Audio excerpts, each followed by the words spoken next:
Thank you very much, President Macron. Let me start off by saying, President Lula, don't worry, when we have the BRICS meeting, the issue of currency is top on the agenda, so we are going to discuss it.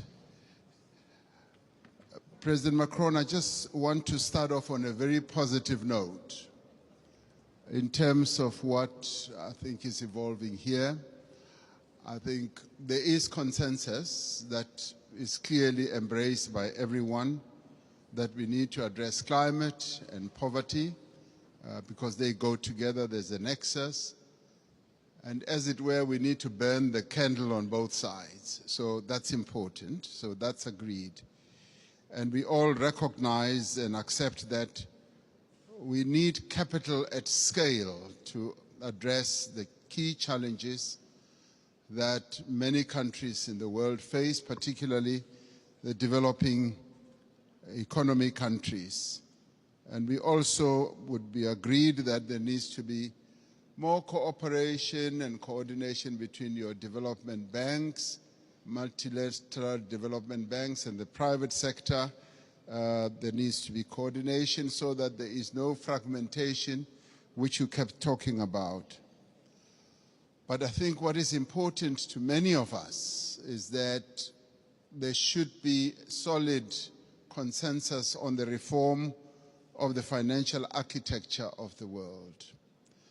Because without that reform, the dreams and the objectives that we have to address our challenges will not be realized. And those reforms need to touch on a whole range of issues.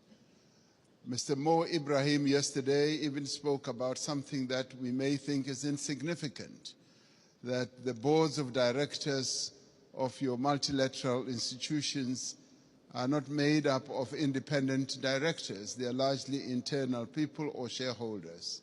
So that in itself, for us, it's an important reform.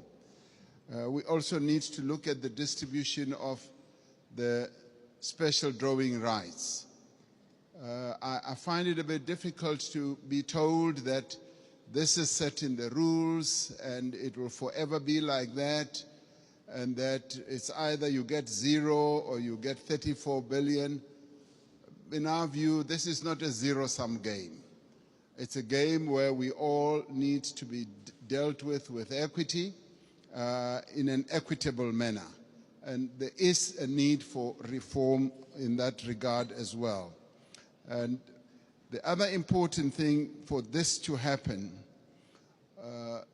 it will help us not to participate as unequal cousins in these institutions.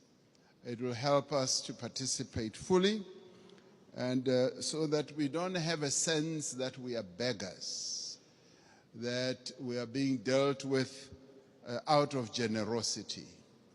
I think it's important in the new era that the world is in now that there should be a good measure of equality among sovereign nations.